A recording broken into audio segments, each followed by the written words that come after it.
Bonjour à tous et à tous, bonjour à tous les suiveurs et à tous les inconditionnels de Grégoire Omnisport. Donc, moi, je félicite toujours les Lions du Sénégal pour leur belle victoire face à la Guinée-Bissau. On a engrangé les 3 points. Donc, si on gagne Bissau, on va se qualifier directement pour la CAN 2022. Mais on ne va pas de l'équipe nationale du Sénégal. Il faut qu'on critique, il faut nous critiquer parce que vraiment, beaucoup de nous, nous dans le CAN 2017, nous dans le CAN 2019, parce qu'on doit avoir une équipe compétitive.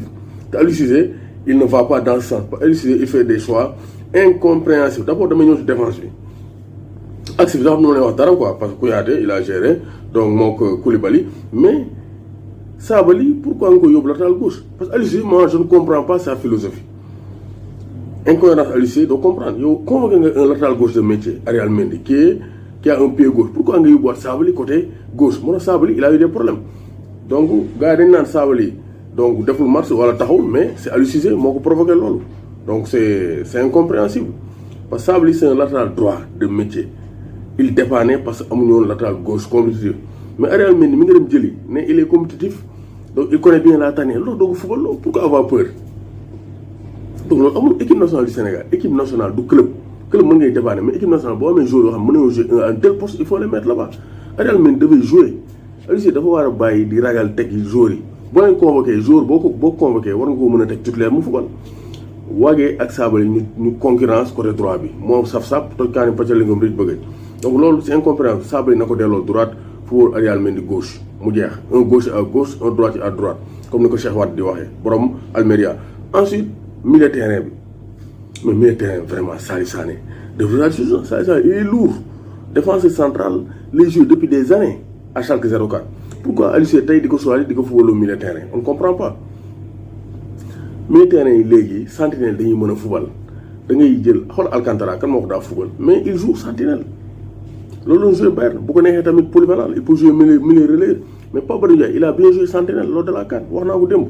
Donc pourquoi pas mu indi wat ko tek ko sentinelle? C'est un joueur technique, day toj kaani patel lingom. Donc pourquoi pas comme ça bal bi kaw. Après, nga tek Nam wala Franck Kanouté nga bol ko Crépin comme il veut faire jouer Crépin au milieu terrain. Te Crépin man el bi la gëna gis parce que heure bu yoré bal ci el bi y a un danger. Voilà. Pape Ndiaye lay tek sentinelle, Salif Sané na concurrence sur ci défense bi. Waaw, comme ko mën ko baña wo nako footballo défense. Mëno indi ay boy ay passes yu nga né sont des milieux créateurs te do leen footballo.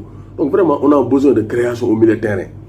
Donc pour lolu Pape Ndiaye nako tek, c'est un milieu technique et qui a un très bon avantage physique, il est agressif.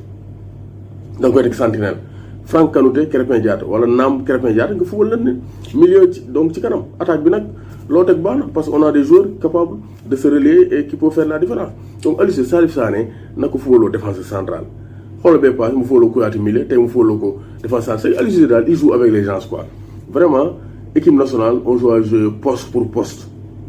Wow, Salif Sané on a ko gagné sur le milieu parce que yéxal suñu football. Amna ay jeunes joueurs qui ont du jus, qui sont capables de faire la différence. Ben assez moy Sabali. On a un latéral gauche de métier Ariel Mendy, nako football lo. Aliou Cissé nan lay wo ay joueurs dañ tek ci banc bi, bay ay 10 minutes, ay 5 minutes den football lo. Amul sens. Amul sens. Ça n'enlève à rien la victoire, mais quand même pour optimiser le rendement de l'équipe, na tek joueurs poste par poste. Sinon bu démarrer CAN, on aura toujours les mêmes problèmes. Dañuy dorat ñibisi. On va gagner la Coupe d'Afrique des Nations. Doomu Gaynde Njaay warul ragal